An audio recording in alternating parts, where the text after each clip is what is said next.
시편 146편 5절입니다. 같이 함께 읽겠습니다. 시작. 야곱의 하나님을 자기의 도움으로 삼으며 주 자기 하나님께 소망을 두는 자는 행복하도다. 아멘. 하나님 아버지, 하나님의 말씀을 통해서 우리가 마땅히 듣고 배우고 삶에 적용해서 변화되어야 할 귀한 진리의 말씀을 이 시간에 저희들에게 가르쳐 주옵소서. 부족한 종을 들어 사용해 주시고 하나님의 말씀을 잘 풀어 전할 수 있도록 사용해 주옵소서. 예수님 이름으로 기도했습니다. 아멘. 앉아주시기 바랍니다. 저는 이 말씀 가운데에서 세 단어를 여러분들에게 말씀드리면서 여러분의 주의를 환기시켜 드리고자 합니다. 세 가지 단어는 이것입니다. 첫째, 도움이라고 하는 단어입니다. 영어로 help, 도움이라는 단어입니다. 두 번째는 소망이라고 하는 단어입니다. hope. 그 다음에 마지막으로 행복이라고 하는 단어입니다. 행복하도다 라고 했는데 행복하도다 보다는 행복이라는 happiness, 이것을 말씀드리고자 합니다. 그래서 이 상당히 재미있는 것은 우리 성경은 절대 그렇게 될 수가 없는데 영어의 특성상 그렇게 되어 있습니다. 이 구절에 세 가지 H라고 하는 단어가 나옵니다. 그렇죠? help, hope, happy. 그래서 3H가 이렇게 나오고 있는데 세 가지 단어를 중심으로 말씀을 드리고자 합니다. 여러분과 제가 이 땅 위에서 삶을 살아가면서 가장 필요한 것 중에 하나가 뭐냐면 도움이라고 하는 것입니다. 여러분 살면서 도움이 필요해요? 안 필요해요? 필요하죠. 제 아내가 음식을 하다가 어떻게 그 에어프라이어라고 공기로 조리를 하는 그 기계를 이렇게 다루다가 그냥 한쪽 손에 약간 화상을 입었습니다. 큰 상처 아니에요. 그런데 얼마나 불편한지 모릅니다. 그래서 종종 저에게 도움을 청합니다. 그래도 신랑이 있으니까 그나마 도움을 청할 수 있어서 감사하죠. 자, 제가 자동차를 몰고 다니는데 자동차가 문제가 생겼을 때 저는 도움이 필요합니다. 제가 고칠 수 없어요. 문제 해결할 수 없어요. 그래서 자동차 정비사에 도움을 구해야 합니다. 제가 나름대로 건강관리를 열심히 합니다. 열심히 운동도 하고 음식도 조절하고 그렇게 합니다만 그렇다고 안 아플 수는 없습니다. 그래서 때로는 아프고 집에 있는 약 몇 가지 먹는 걸로 해결되지 않을 때가 있습니다. 그래서 어떻게 해야 돼요? 병원에 가서 의사의 도움을 받아야 합니다. 때로는 원치 않지만 변호사의 도움을 받아야 될 때가 있습니다. 성진이가 대구에서 공부하면서 기숙사가 안 돼서 방을 하나 빌려서 전세로 있었던 적이 있습니다. 그런데 그 주인이 집을 팔았어요. 그러면 반드시 전세금을 내줘야 되잖아요. 그런데 그 앞에 주인은 뭐라고 말하느냐 하면은 판 사람에게 그 전세를 인계했다. 그래서 새로 산 사람에게 우리가 나갈 테니까 전세금을 달라. 그렇게 말하니까 차일피일하면서 아예 대꾸도 안 하면서 안 주는 거예요. 그래서 이거 어떻게 할까 하다가 인터넷을 뒤지다 보니까 그런 문제 해결하던 변호사가 있더라고요. 그래서 변호사에게 그런 내용을 했더니 참 그 변호사가 재미있더라고요. 그거 걱정하지 마십시오. 우리가 해결합니다. 그래서 갑자기 그 사람하고 나오고 한 팀이 돼가지고 우리가 된 거예요. 그래가지고 걱정하지 마십시오 하더니 내용 증명을 보내겠습니다. 변호사 사무실 이름으로, 변호사 이름으로 해서. 근데 며칠 지났더니 바로 연락이 오는 거예요. 아니, 줄 건데 뭐 변호사까지 이야기를 하고. 당신이 안 주고 반응을 안 보이니까 내가 그렇게 했죠. 그래서 변호사 비용이랑 전세금이랑 당장 들고 내려와 가지고 내일 만납시다 해가지고 가서 받았던 적이 있습니다. 그때 제가 변호사의 도움이 이렇게 좋구나 라는 것을 경험했습니다. 그렇습니다. 우리가 법적으로 뭐 제대로 알지도 못하고 해결할 줄도 모르니까 뭐가 필요하느냐? 도움이 필요할 때가 있습니다. 인생을 살면서 우리는 도움이 필요한 것을 많이 경험하며 삽니다. 근데 중요한 건 그것입니다. 이런 육신적인 문제들은, 육신적인 것들은, 세상적인 것들은 사람들이 해결을 하고 도와줄 수가 있습니다. 그러나 결코 사람들이 도와줄 수 없는 것이 있습니다. 그것은 무엇이냐면 영적인 문제입니다. 인간은 자기 스스로를 구원할 수 있는 능력이 전혀 없습니다. 왜 인간에게 하나님의 도우심이 필요한가? 인간은 무력한 존재이기 때문입니다. 연약한 존재이기 때문입니다. 그래서 다윗조차도 자기 자신을 대하여 말하면서 나는 연약한 존재일 뿐만 아니라 하나님이여 내가 얼마나 연약한 존재인지를 알게 하소서라고 하나님 앞에 기도했습니다. 왜 그는 그런 기도를 했을까요? 우리가 얼마나 하나님 앞에서 연약한 존재인가 라고 하는 것을 알지 못하고 인정하지 못하고 살게 될 때 우리는 어디에 빠질 수 있는가?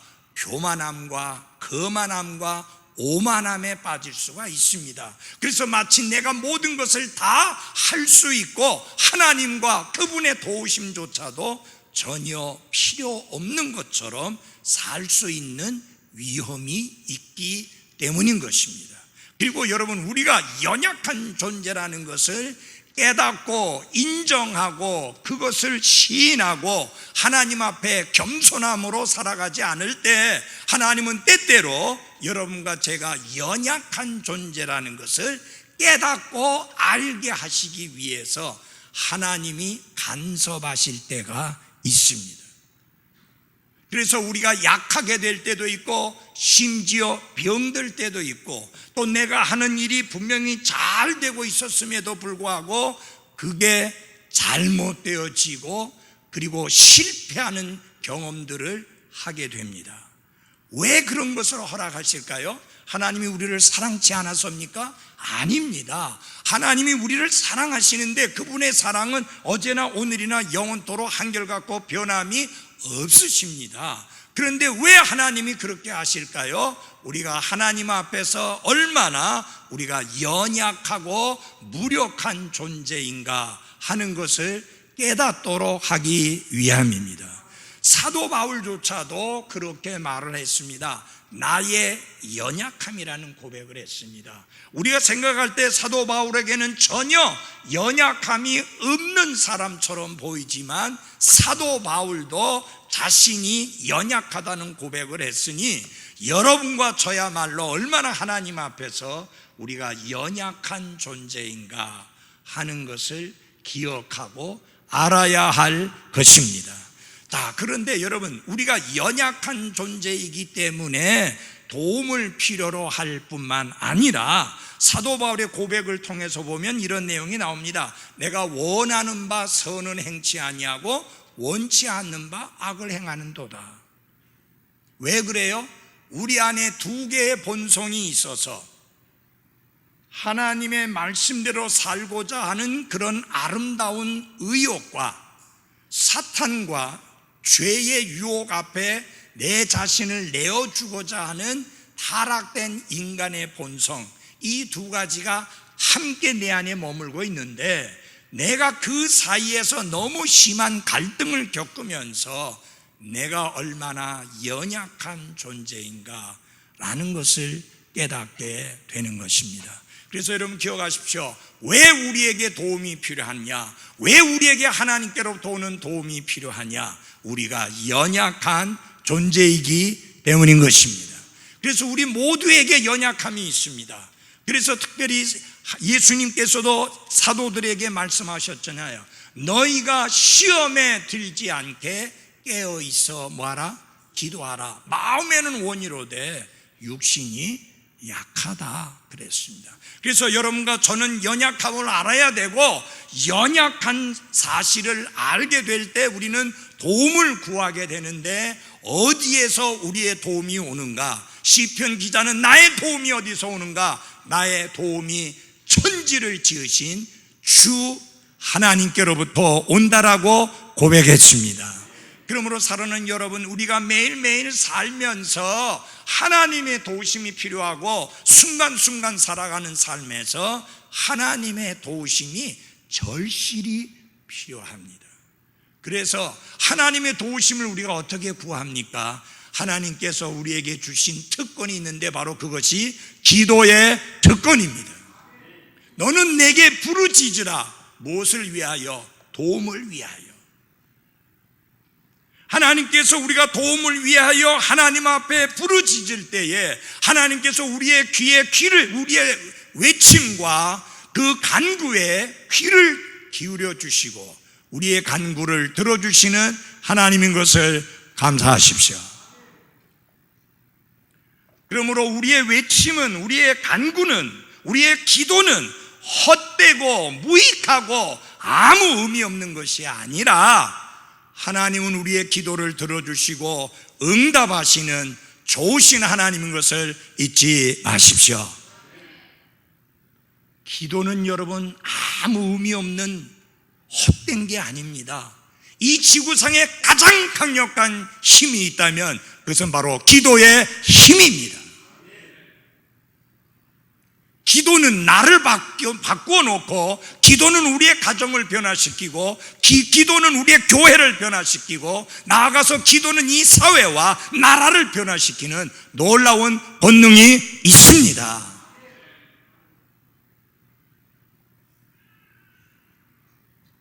하나님께서, 하나님 자신이 우리의 도움이 되신다는 사실을 성경 여러 곳에서 가르치고 있는데, 특별히 여기에서 보면 어떤 말이 나오느냐면 야곱의 하나님이라는 말씀이 나옵니다. 여러분 5절 보십시오. 야곱의 하나님을 자기의 도움으로 삼으며 그랬습니다. 그래서 우리가 하나님이 나의 도움이신데 그 하나님이 어떤 하나님이냐? 재미있는 표현이 나왔어요. 야곱의 하나님. 보통 하나님을 말할 때 아브라함과 이삭과 야곱의 하나님이라고 그러는데, 성경에 가만히 찾아보니까 야곱의 하나님이라고 표현한 적이 몇 번이 있어요. 왜 특별히 야곱의 하나님입니까? 여러분 들어보십시오. 야곱은 정말 하나님의 도우심이 없이는 하루도 살 수 없는 사람이 야곱입니다. 야곱은 정말 하나님의 도움이 없이는 살 수 없는 사람이에요. 왜? 항상 자기 머리만 굴리던 사람이 있잖아요. 항상 자기 꾀만 굴리면서 자기 꾀로 살려고 하는 사람이었잖아요. 그래서 형을 속였고 아버지를 속였고, 그리고 나중에 저 먼 나라에 가서도 삼촌을 속였고. 그러니까 이 야곱이라고 하는 사람은 자꾸 살아가는 삶의 모습이 항상 자기 머리를 의지해서 살아가는 사람이고 자기의 꾀를 의지해서 살아가는 사람이기 때문에, 여러분 그게 성공하는 것 같지만 실패하고 잘 되는 것 같지만 엉망진창으로 되는 게, 그리고 야곱은 자기가 그렇게 머리를 굴려서 꾀를 써서 결정 내린 것마다 그대로 좋게 잘 끝난 게 아니라 그렇게 잘못한 것에 대한 대가를 항상 지불했습니다. 여러분 잘 보십시오. 그가 아버지와 형 에서를 속였잖아요. 그랬는데 그 외삼촌 라반이 누구를 속였어요? 야곱을 속였어요. 그래서 그는 20년이나 속았어요. 야곱이 형과 아버지를 속인 것은 잠깐이었는데 자기 외삼촌 라반에게 속임당한 것은 20년 동안이나 속임을 당했습니다. 예. 그것도요, 여러분, 마누라를 바꿔치기 하는 속임을 당했어요. 얼마나 상처가 컸겠어요. 그래서 이 야곱의 하나님이라는 말은 무엇을 우리에게 의미합니까? 날마다 순간순간마다 시시각각마다 하나님의 도우심이 없이는 살 수 없다는 것을 시인하고 인정하는 그 사람이 복이 있는 사람이다, 그 뜻입니다. 우리가 아무리 수완이 좋고 능력이 뛰어나고 많이 배웠고 아는 것이 많다 손치더라도 하나님의 도우심이 없이는 한순간도 살아갈 수 없는 사람들인 것을 늘 기억하고 알고 인정하며 살아가야 하는 것입니다. 여러분 잘 들어보십시오. 야곱이 철저하게 하나님께 순종하지는 않았지만 그럼에도 불구하고 야곱의 하나님은 그 야곱에게 선하셨습니다. 이스라엘 12지파의 머리가 되게 해주시는 놀라운 은혜를 더해 주셨습니다. 누군가가 야곱을 해치려고 했을 때는 하나님이 나서셔서 바람막이가 되어주시고 방패가 되어주시고 피난처가 되어주시어서 야곱을 보존해 주셨습니다. 저는 이 야곱의 하나님이라는 말씀을 묵상하면서 너무나 감사했습니다. 우리가 사도 바울처럼 멋지게 헌신하고 아름답게 순종하고 하나님의 말씀 앞에 목숨을 걸고 그 말씀을 따라 사는 절대적인 헌신의 사람이 아닐까 할지라도 그 순종이 좀 아름답지 못한 순종이고 절대적인 순종이 아니고 철저한 순종이 아니라 할지라도 하나님이 그런 야곱조차도 버리지 아니하시고 복을 주시고 보호해 주시고 필요를 채워주시고 하나님이 그를 이스라엘의 머리로 삼으시는 것을 보면서 야곱의 하나님을 감사하게 됩니다. 아브라함의 하나님 하면 조금 거북스러워요. 아브라함은 얼마나 믿음이 좋은 사람입니까? 근데 여러분 야곱 하면 왠지 모르게 우리하고 친근한 것 같이 느끼지 않습니까? 머리도 잘 굴리고 순종도 잘 안 하고 살아가는 삶의 모습이 영적인 사람이 아니고, 그럼에도 불구하고 하나님은 하나님은 야곱을 돕는 자이시던 것을 감사합니다. 여러분 왜 우리에게 또 도움이 필요할까요? 하나님으로부터의 도움이 사탄, 우리의 대적 마귀 때문입니다. 우리 다 같이 베드로전서 5장 7절을 찾아주십시오. 베드로전서 5장 7절입니다. 베드로전서 5장 7절입니다. 함께 읽어보겠습니다. 베드로전서 5장 8절이네요. 같이 읽겠습니다. 시작. 정신을 차리라, 깨어 있으라. 너희 대적 마귀가 울부짖는 사자같이 두루다니며 삼킬 자를 찾나니. 우리의 대적 마귀가 가만히 있는 게 아니라 어디가 삼킬 만한 대상인지 사탄이 공격해서 넘어뜨리고 패배시키고 그 삶을 망치게 할 만한 사람이 어디 있는지 그의 먹잇감을 찾아서 두루 다니고 있다라고 말씀하고 있기 때문입니다. 예수님께서도 제자들에게 그런 말씀을 하셨습니다. 사탄이 이 곡식을 까부르듯이 그렇게 까불 수 있는 대상을 찾아서 혈안되어 있는 것, 그것을 예수님이 십자가 전에 사도들에게 말씀을 했습니다. 사도들은 그 말씀을 듣고 주의 도우심을 구하며 하나님의 도우심을 구하며 주님이 말씀하신 대로 시험에 들지 않게 깨어있어 기도했어야 되는데, 여러분과 제가 알다시피 사도들 가운데 어느 누구도 그렇게 하지 않았습니다. 그래서 결국은 사탄이 마음대로 까불었습니다. 그래서 결국은 어떻게 됐어요? 베드로는 예수님 모른다고 3번이나 부인하고 맹세하고 저주까지 했습니다. 나머지 제자들은 가룟유다만 빼놓고 11명 있었는데 10명은 몽땅 다 어떻게 했어요? 도망쳤어요. 그들은 주님을 위하여 죽는다고 했습니다. 절대로 주님을 부인하지 않는다고 했습니다. 다른 사람이 다 부인해도 나는 부인하지 않을 거라고 각각 그렇게 똑같이 큰 소리 쳤던 사람들인데 한 사람도 남지 아니하고 다 도망쳤습니다. 그런 큰 소리 치지 않았던 사람들이 있었습니다. 아무도 그들의 믿음이 그렇게 강하고 담대하고 절대적일 것이라고 생각하지 못했던 사람들이 있었습니다. 그들이 누구냐면 자매들이었습니다. 여성들이요, 여인들이었습니다. 제자들이 다 도망갔을 때 그들은 예수님의 죽음의 현장을 지켜보는 증인이 되었습니다. 그리고 예수님이 무덤에 묻히는 곳까지 따라가서 지켜보는 증인이 되었습니다. 그리고 예수님이 부활하셨을 때 제일 먼저 목격한 증인이 된 게 그 자매들, 여자들이었습니다. 그들은 요란하게 그들의 믿음을 고백하지 않았습니다. 그들은 요란하게 그들의 믿음의 담대함을 주님 앞에서 말씀드린 바가 없습니다. 조용하고 침착하고 가만히 있었지만 그들의 믿음은 강하고 담대했고 두려워하지 않는 강한 믿음이었습니다. 제가 볼 때 그들은 정말로 하나님의 도우심을, 야곱의 하나님을, 그분의 도우심을 한 자매들이었다라고 말씀드릴 수 있습니다. 여러분, 우리가 상식적으로 말할 때 누가 더 담대해요? 남자, 여자? 이 말씀 들었다고 금방 이 자매님들 대답 안 하네. 아무래도 우리가 용기하면 남자를 말하잖아요. 그런데 신앙적으로 용기 있는 사람들을 보면 여자들이 참 많이 나옵니다.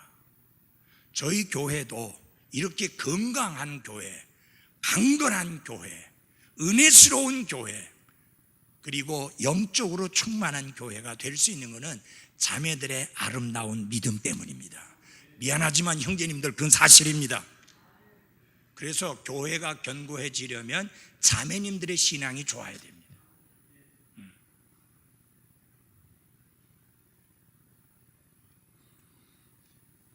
여러분, 하나님의 도우심이 없이는 인간은 절대로 구원받을 수 없습니다.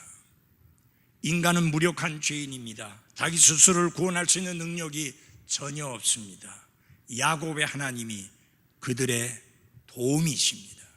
야곱 같은 사람도 거짓말쟁이, 사기꾼, 잔머리 굴리는 사람, 협작꾼, 그러나 그런 사람도 하나님께서 들어서 변화시켜 귀하게 쓰신 것을 볼 때에 하나님은 아무리 크고 더러운 죄인이라 할지라도 구원하시고 용서하시고 깨끗게 하시고 새롭게 하시는 도움의 하나님이십니다.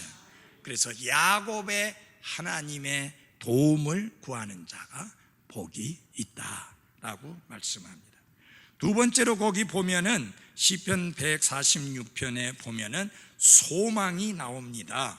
146편 5절에 보면 야곱의 하나님을 자기의 도움으로 삼으며 주 자기 하나님께 무엇을 두는 자? 소망을 두는 자. 사람은, 인생은 소망 없이 살고 있습니다. 하루하루 살아가는 인생의 삶을 보면 마치 이 땅 위에서 몇십 년 동안 살다가 죽음으로 모든 것이 끝나는 것처럼 그들은 아무런 소망도 없이 살아가고 있습니다. 우리가 부르는 찬양 중에 그런 찬양이 있지 않습니까? 소망도 없이 절망 가운데 살았다가 십자가로 말미암아 변화되었다고 하는 찬송 부르지 않습니까? 왜 우리는 이 몸의 소망 무행가 우리 주 예수 그리스도밖에 없다고 말합니까? 눈에 보이는 모든 것들은 결코 우리의 소망이 될 수가 없습니다. 그런 것들은 잠시 우리를 즐겁게 할 수 있고, 잠시 우리에게 안정을 줄 수 있고, 잠시 우리의 삶을 편하게 해줄 수 있고, 잠시 우리의 삶을 즐겁게 해줄 수 있었지만 그것은 영원히 우리로 기뻐하고 즐거워하고 감사하며 살 수 있게 하는 소망이 될 수가 없습니다. 제가 그 유튜브에 보니까, 페이스북에 보니까 어느 독립침례교회 사람이 사진을 올렸습니다. 그 무슨 사진이냐면 사람이 지금 계속 달리고 있는 거예요. 그런데 이렇게 등 뒤로 해서 이렇게 앞으로 해가지고 뭐가 앞에가 달려 있어요. 다랑다랑 달려 있는데 이게 잡으려고 하는데 잡히지는 않아요. 조금 멀리 있어서. 근데 그 잡으려고 계속 달리는데 그게 뭐냐? 앞에 있는 게 뭐냐? 돈이에요. 사람들이 평생을 돈의 노예가 돼서 돈을 추구하며 돈을 사랑하며 돈에 빠져서 살지만 그들이 원하는 것만큼 얻고 사는 사람들 거의 없습니다. 그리고 설사 그들이 원하는 것만큼 얻었다 한들 그거 가지고 영원히 먹고 살고 하면서 살 수 있는 게 결코 아닙니다. 전도서에 보면은 네가 애써서 모아놨는데 그런데 어느 날 너는 죽고 네가 애써서 모아놓은 것을 엉뚱한 사람이 다 가져가게 된다. 그 전도서는 인생을 가리키는 책입니다. 인생이 무엇이냐? 인생이 하는 짓이 무엇이냐? 이 소망 없는 인생들이 하는 삶의 모습이 무엇이냐? 헛되고 헛된 것만 하고 있는데 마치 바람을 잡으려는 것처럼 인생을 살고 있다. 여러분, 바람을 힘있게 잡아보세요. 뭐가 여기 잡혀요? 아무도 잡히는 거 없어요. 그런데 여러분, 성경은 그렇게 말합니다. 그리스도인이 가진 소망은 살아있는 소망이다. Living hope. 우리의 소망은 막연한 희망사항이 아닙니다. 우리의 소망은 말씀하신 그대로, 약속하신 그대로 100% 철저하게 이루어질 것이 보장된 그런 소망인 것입니다. 우리가 그리스도와 더불어 하늘나라에서 영원히 산다고 하는 우리의 이 복스러운 소망은 확고하고 분명하며 절대로 무너지지 않는 살아있는 소망입니다. 예수님이 영광 가운데 다시 오셔서 우리를 공중으로 채워 올라가게 하실 것이라는 이 복스러운 소망은 문자 그대로 이루어지게 될 확실한 소망인 것입니다. 이건 우리의 희망사항이 아니에요. 많은 사람들이 희망사항하고 소망하고를 착각하고 있어요. 믿지 않는 자들이, 구원받지 못한 사람들이 가지고 있는 것은 희망사항입니다. 그게 뭐예요? 내일은 오늘보다 좀 더 나아지겠지. 내년에는 올해보다 좀 더 나아지겠지. 살다 보면 내 삶이 좀 더 좋아지고 나아지고 좀 편해지고 여유 있어지겠지. 그건 희망사항이에요. 우리가 가진 소망은 그런 게 아닙니다. 바라는 게 아니라 이미 이루어진 것입니다. 우리는 그걸 현재 누리고 있는 거예요. 그리고 영원히 하나님과 함께 누리게 될 것입니다. 천국의 소망은요, 가서 누리게 되는 게 아니라 이 땅에서 누리다가 하늘나라로 연결되는 것 뿐입니다. 여러분, 제가 자주 설교하면서 말씀드리잖아요. 죽음은 이사가는 거다. 장소만 옮기는 것 뿐이에요. 이 땅에서 천국의 삶을 즐기고 이 땅에서 천국의 삶을 누리고 이 땅에서 이 천국의 삶을 기뻐하다가 그 다음에 장소를 옮겨서 바로 그 천국에 가서 그것을 누리는 삶이 그리스도인의 소망인 것입니다. 그러니까 우리는 그렇게 되어지기를 간절히 바라는 게 아니라 이미 이루어진 것을 알고 기뻐하고 감사하며 찬양하며 사는 것이 그리스도인의 소망이라 하는 것입니다. 그래서 죽고 난 다음에 천국에 갈 수 있기를 원하는 게 아니라 이미 우리는 천국의 삶을 누리고 있고 이 땅의 삶을 마감하고 눈을 바로 새롭게 뜨는 그 순간 우리는 그리스도와 함께 있고 그분과 함께 영원히 함께 있게 될 것입니다. 죽어봐야 하는 거 아니에요. 그 소망은 헛된 소망이에요. 여러분, 죽어봐야 한다고 하면 얼마나 비참합니까? 죽어봐야 한다면 얼마나 불안합니까? 너무 감사한 것은 우리가 하늘나라에 갈 수 있는 소망과 확신을 가지고 살 수 있고, 또 이 땅의 삶을 떠난 사람들이 먼저 우리보다 앞서갔다고 확신할 수 있는 것은 그가 이 땅에서 훌륭한 믿음의 생활을 살았기 때문이 아니라 은혜로 믿음을 통해서 그가 구원받았기 때문에 그렇게 되는 것입니다. 이 땅에서 훌륭한 믿음의 삶을 살지 못했고 교회 안에서 신실하게 섬기지 못했기 때문에 보상은 없을지 몰라도 구원과 영원한 생명과 천국에 대한 보장은 하나도 달라지지 않는다고 하는 사실입니다. 우리의 행위와 상관없으니까. 그래서 여기 보면은 자기 하나님께 소망을 두는 자다. 여러분의 하나님은 누굽니까? 살아계시고 참되신 하나님 맞습니까? 하늘과 땅을 창조하신 창조주 하나님 맞습니까? 여러분을 그분의 형상과 모양대로 창조하신 그 창조주 하나님 맞습니까? 사랑하사 독생자를 주셔서 그분을 믿는 자들이 멸망치 아니하고 영원한 생명을 얻게 하신 그 하나님이 여러분의 하나님 맞습니까? 자기 하나님으로, 야곱의 하나님을 자기 하나님으로 삼은 자가, 그렇게 말씀했습니다.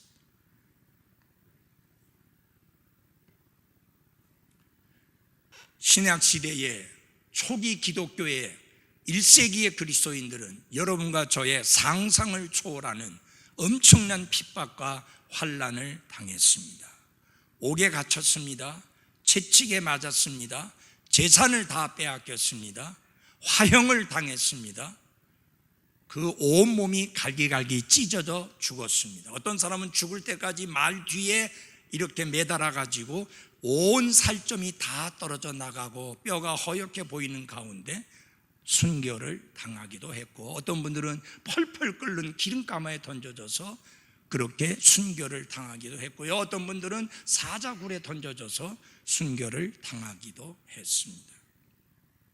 그런데 히브리서에서도 기록되고 순교 사화에서도 기록되어 있듯이 그 무시무시한 핍박과 박해와 순교의 위험 속에서도 그들을 당당하게 세우고 지켜준 게 뭐냐?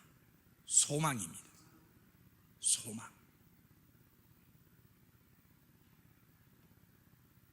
내가 이 땅의 삶을 마감하면 주님과 함께 영원히 있을 것이라는 확고한 믿음과 소망이 그들로 하여금 그런 핍박과 환난을 견디고 이기게 했습니다.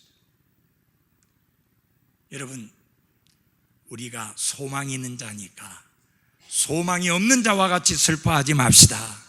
좀 삶이 힘들다고, 삶에 어려운 일이 있다고, 삶에 고난이 있다고, 가난이 있다고, 아픔이 있다고, 시련이 있다고 그렇게 소망이 없는 사람과 같이 슬퍼하지 말고 소망 있는 자와 같이 어려운 환경 속에서도 찬양하고 감사하고 기뻐하며 살아가는 나와 여러분이 되기를 바랍니다.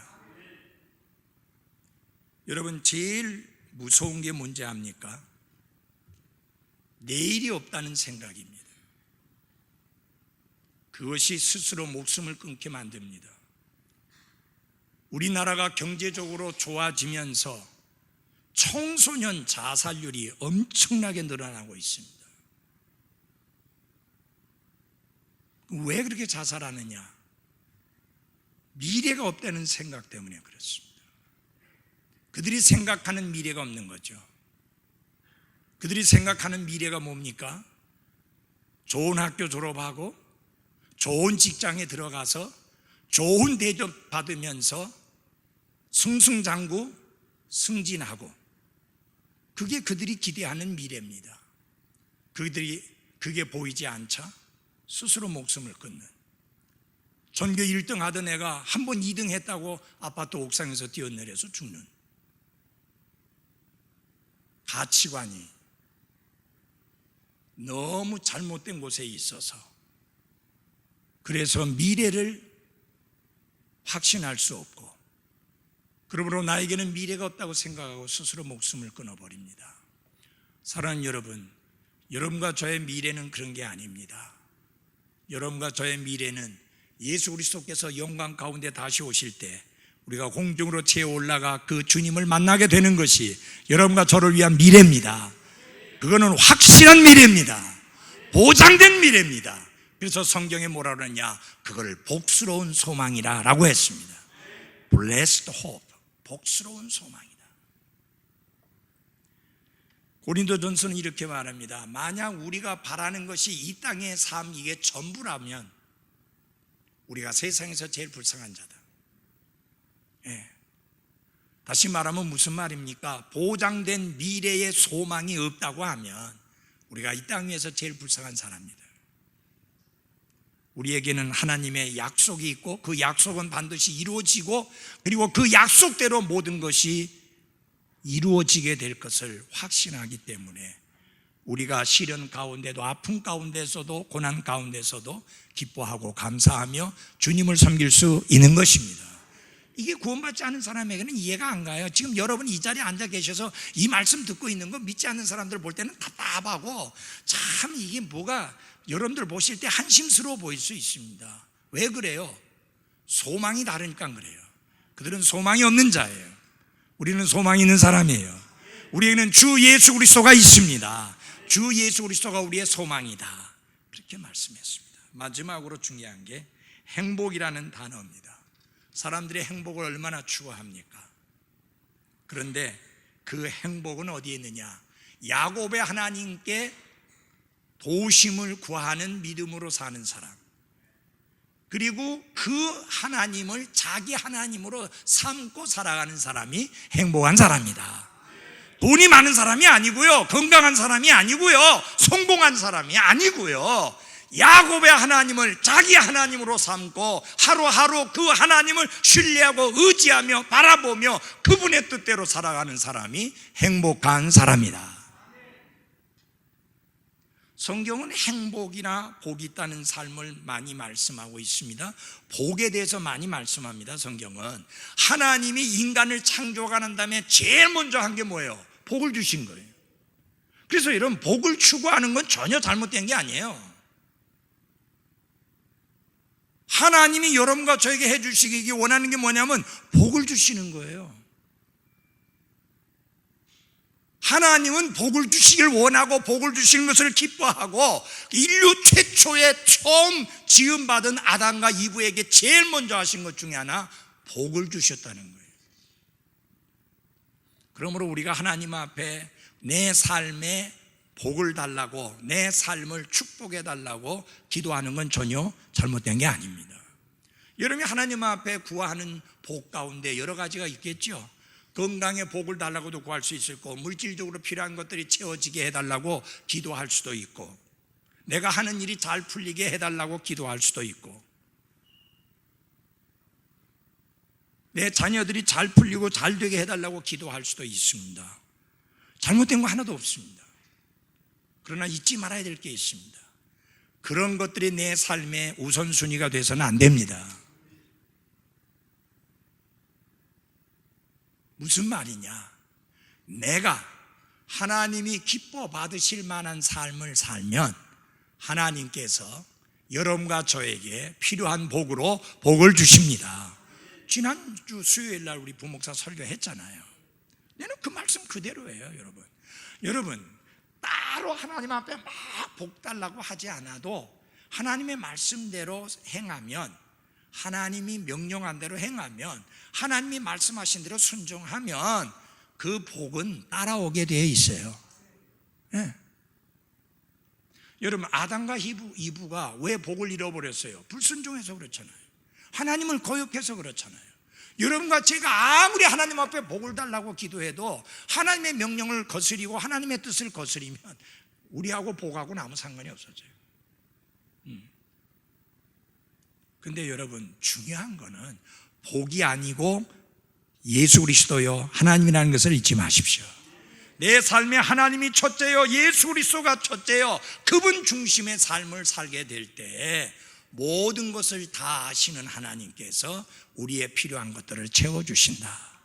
너희는 첫째로 하나님의 왕국과 그분의 의를 구하라. 그리하면 이 모든 것을 너희에게 더하시리라. 이 모든 것 속에 여러분 다 들어있잖아요. 건강도 들어있고, 물질도 들어있고, 성공도 들어있고, 자녀들의 미래에 가는 것도 다 들어있고 이 모든 것을 너에게 더하시리라. 중요한 건 뭐냐? 내 삶에서 하나님이 첫째가 되고 하나님 중심이 되어야 되고 하나님의 왕국이 중심이 된 삶이 되어야 된다. God centered life, 하나님 중심의 삶이 되어야 된다. 내가 중심이 된 삶이 아니고 하나님 중심의 삶. 여러분, 어리석은 부자의 문제가 뭐였습니까? 그 삶이 자기 중심적이었습니다. 그렇죠? me-centered life, 자기가 중심이 된 삶이에요. 나를 위하여 곡간을 짓고 뭐 나를 위하여 곡식을 쌓아두고 뭐 나를 위하여 그 짧은 말씀 속에 나라는 말을 수없이 반복하고 있습니다. 그에게는 하나님이 없습니다. 그에게는 예수님이 없습니다. 그래서 하나님께서 그에게 말씀합니다. 너 어리석은 자요. 하나님 없이 사는 삶이 어리석은 자입니다. 하나님이 없다고 부정하는 자가 어리석은 자입니다. 여러분과 저는 하나님이 살아계신 것과 그분을 부지런히 찾는 자들에게 보상해 주시는 하나님을 믿는 믿음을 가진 사람들입니다. 하나님은 그 믿음을 기뻐하시고 그 믿음에 대하여 보상하시는 하나님이시다. 부지런히 찾는 자들에게 보상하시는 하나님이심을 믿어야 할지니라. 이 믿음을 하나님이 기뻐하십니다. 하나님이 그 믿음을 기뻐하시면 그 믿음에 따라 보상해 주시는 것은 당연한 겁니다. 그 보상이 뭐냐? 행복이에요. 만족스러운 삶. 만족스러운 삶. 여러분, 만족이라고 하는 건요, 하나님이 주시지 않으면 누릴 수 없는 거예요. 내가 가진 것으로 만족하려고 하면 절대로 여러분 가진 것으로 만족하지 않습니다. 제가 이제 결혼 생활을 오래 하고다 보니까 또 애들도 크고 그러다 보니까 뭐 좋은 것도 이것도 사주고 저것도 사주고 그래서 있어요. 그러면 이제 끝났겠지가 아니에요. 또 뭐 좀 필요한 거 없나 하고 그러더라고요, 이게. 요새 또 다른 게 뭐예요? 이상하게 세탁기가 좀 돌돌돌돌돌 그래요. 그러니까 이게 무슨 소리냐? 가진 것, 그것으로 만족하려고 하면은 끝이 없다. 찬송가처럼 주님 한 분만으로 내게 만족 넘치니. 여러분에게 물어볼게요. 여러분 집에 옷 많이 있죠? 솔직하게 이야기해, 많이 있죠? 근데 옷가게 가면 또 사고 싶죠? 저도 그래요. 그래서 어저께 하나 샀어요. 정말 이런 것은 우리에게 만족을 주지 못합니다. 우리에게 만족을 줄 수 있는 분은 충만하신 예수 그리스도 하나님, 그분뿐인 것을 잊지 마십시오. 그분으로 인하여 행복한 삶을 살아가는 저와 여러분이 됩시다. 기도하겠습니다.